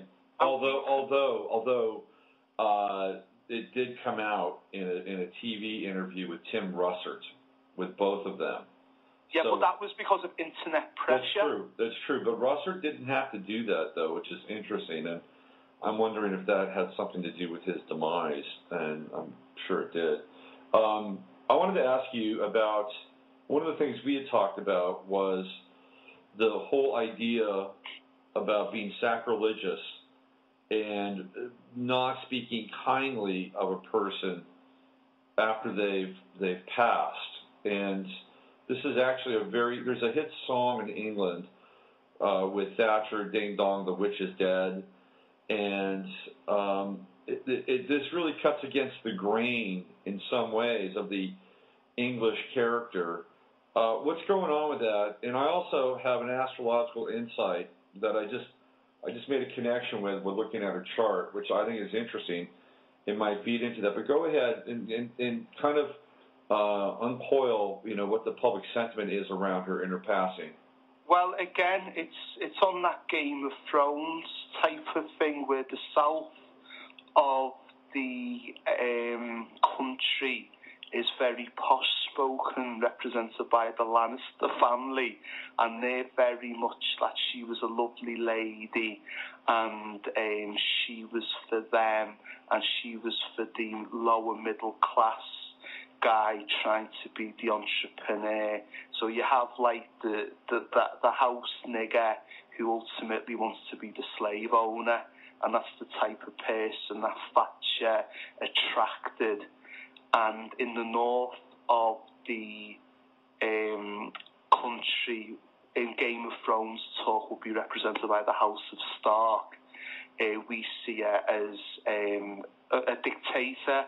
We see her as in all but name a dictator, somebody that had the nation's media in a pocket and who would manipulate lies about the North, and she was never bothered about reaching out to the North. She was just bothered because she had done the maths, and she realised that if she could hold certain pockets, certain latitudes... Densely populated pockets, too, as well. Yeah. So she could maintain from Birmingham towards London, she would win the general election. So what's occurred is that in Liverpool, I went out on last week, and there was an air of celebration. I went to a bar that is run by dockers. That was a very socialist type of bar that's been took over by ex-dockers. And they would be sort of similar to Teamsters in America, very much no messing, and this is what we do type of guys. And they were having celebrations in this bar going on for a week. An example being the bar made in the first 5 days of Thatcher's death what it would make in a 4-week period. That was the level of celebration, even in a recession. Right. That's how much she was hated. I myself celebrated because my attitude is that respect is earned, not granted. And the only reason we have this tradition of speaking ill of the dead is because individuals, when they pass, they don't want people speaking ill of them. So it's like this moral... it's like an agreement. Yeah, a moral agreement. Yeah. I don't care what anybody says about me when I die, because ultimately I know the universe is there, and I know the universe is looking down at me, and I've got record of this being on the internet, and I am introducing this to a worldwide audience. And I am making my feelings known because I stand for truth and justice. But it's only the ones who are very much afraid of what people will say about them when they die. But ultimately, if you die, who cares anyway? But it's all to do with status, because Britain being Britain, even in death, status remains, and class distinction. So people still want to be talked of as in good terms. Oh, he was a good fellow, she was a good lass, that type of thing. So it's a load of nonsense. But in Liverpool, the main Liverpool Football Club supporters, or a hardcore element called the Urchins, they had a big couple of days parties in various pubs in Liverpool city centre. There was a mass unofficial meeting of people outside St George's Hall with flares and vuvuzelas and air horns and whistles and Irish music, celebrating a death-burning effigies of a la PLO style that you'll see in the West Bank and Gaza, of British, American and Israeli flags. So it was very interesting. And then you get the dignified people that, again, like to reminisce and look back and say, well, wasn't it great? But then people will not want to argue with me that when she left, 1 in 3 children were in poverty compared to 1 in 7 when she began in 1979. So basically it shows how divided it actually has scared me in some ways, because it shows the real division in the United Kingdom. And that's the great thing with Britain. It's the only country in the world that calls itself great, and because of that it's not great. That's the trick. And it's called itself the United Kingdom because it knows it's not a United Kingdom. So this is the genius of Britain, in that it's a purveyor on an elite political thing of lies and mystique and the dream, as seen by the London Olympics. So what I think a silver lining to the cloud is that it has now forced the young kids, who, especially of the North, who think rebellion is a PS3 game or FIFA or Halo, and now, or Grand Theft Auto, and now they're asking their parents and their older siblings and their aunts and uncles, well, who was this woman? Why are you drinking beer on a weeknight celebrating like it's New Year's Eve? Why are you buying fireworks? So then it's reconnected and it's re-galvanised it. And the other interesting thing is there was a man called Phil Pott who was a long-term unemployed man who had, I believe, 17 children with 4 different women, and he, in a ridiculous stunt to make himself look like a hero because he was aware of the age of celebrity, he deliberately started a fire in his house, and it meant that 6 of his children burned to death. He got sentenced the week before Thatcher died, and George Osborne, the current Chancellor in charge of the money and in Game of Thrones thought he would be the master of the coin. He basically stated that long-term people of unemployment are possibly genetically linked to acts of murder and serious crime, therefore bringing the old adage that the devil makes work of idle hands. Because of this, it seemed that the Conservatives, using the death of 6 children, were gaining points around their austerity cuts and around punishing the poor, when ultimately Phil Pott had no say in economic policy, national or international, when these people are more like went to school with the current Prime Minister and his Chancellor. And the universe meant that on Monday morning, on the 8th of April, the Conservatives planned an entire week of using the death of 6 children by a man who was long-term unemployed to prove that their crackdown on those who were unemployed was justified. And what happened? Thatcher died on Monday morning, on Monday the 8th, which meant that their entire agenda was finished, because the higher ground had been lost, because Cameron had to deal with it. And the other great thing is that social media is now showing who is who. And I've got into many debates with people on Twitter and Facebook in which they are standing for Thatcher. I am against using the hashtag Thatcher, and I am stating that Thatcher was a great believer in privatisation and denationalisation, so therefore why should the state pay for her funeral at a cost of £10.5 million when the lady had a personal fortune of £15 million? And because I raised this point, I was blocked from Twitter from the same people who had used previous earlier tweets stating that Thatcher was a hero of democracy, using quotes from Mikhail Gorbachev. So how can they state democracy and truth when they're blocking me from having a debate? Because I'm not promoting hate or violence. I am just exposing their hero. So the great thing about social media, even though we know it's controlled by you-know-who, more than likely controlled by the same people who gave us Margaret Thatcher and who gave us Barack Obama, and goodness knows who they're going to give us in the future.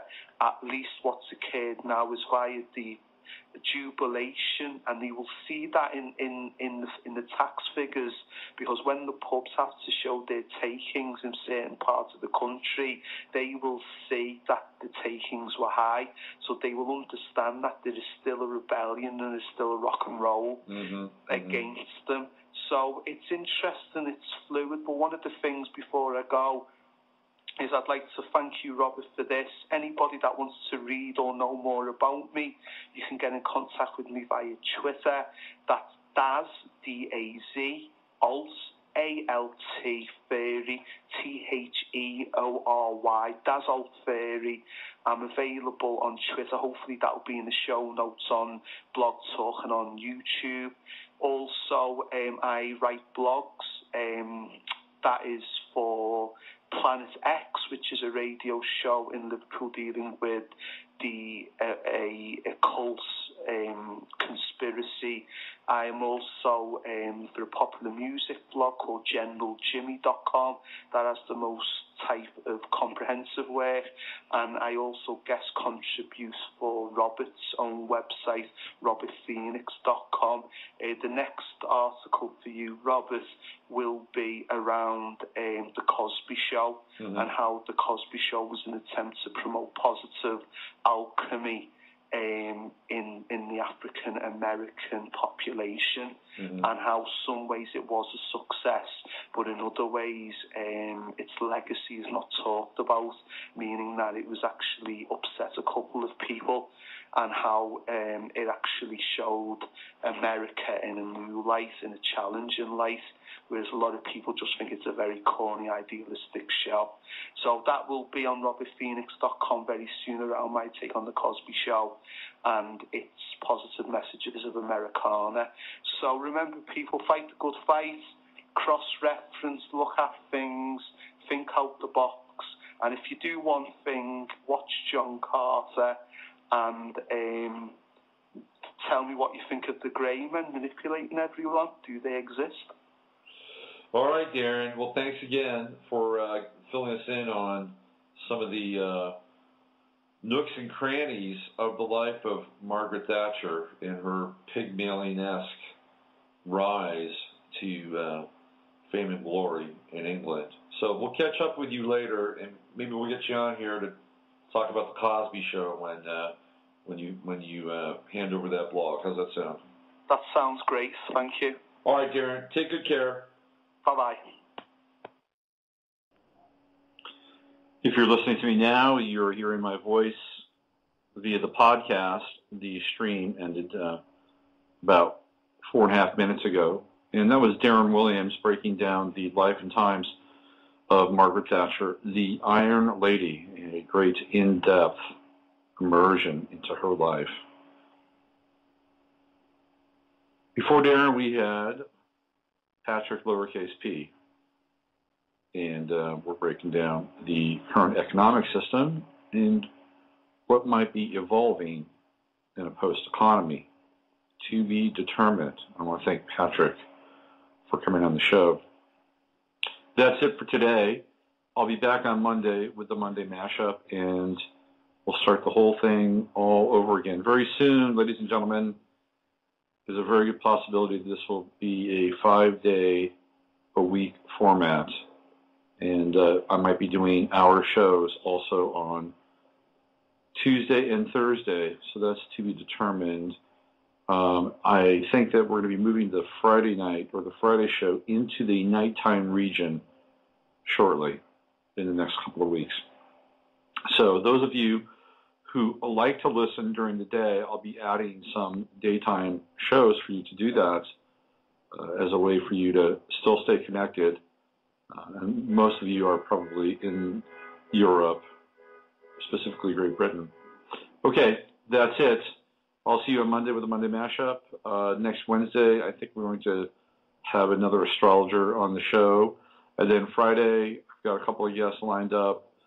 Should be very interesting. I think we're going to be getting into some alternative technology discussion on Friday. Always a good thing to know your alt tech. All right, use your head to discern what's real. Your heart to say what's possible. Thanks for everybody in the chat room and everyone who listens and takes part in their own way in this experience. I'm Robert Phoenix. You've been listening to the Friday Farcast. Here he is all the way from 1976 in Nice, France. Philip K. Dick. Have a great weekend. I'll see you later. We are living in a computer-programmed reality, and the only clue we have to it is when some variable is changed and some alteration in our reality occurs. We would have the overwhelming impression that we were reliving the present, déjà vu, perhaps in precisely the same way, hearing the same words, saying the same words. I submit that these impressions are valid and significant, and I will even say this: such an impression is a clue that at some past time point a variable was changed, reprogrammed as it were, and that because of this an alternative world branched off.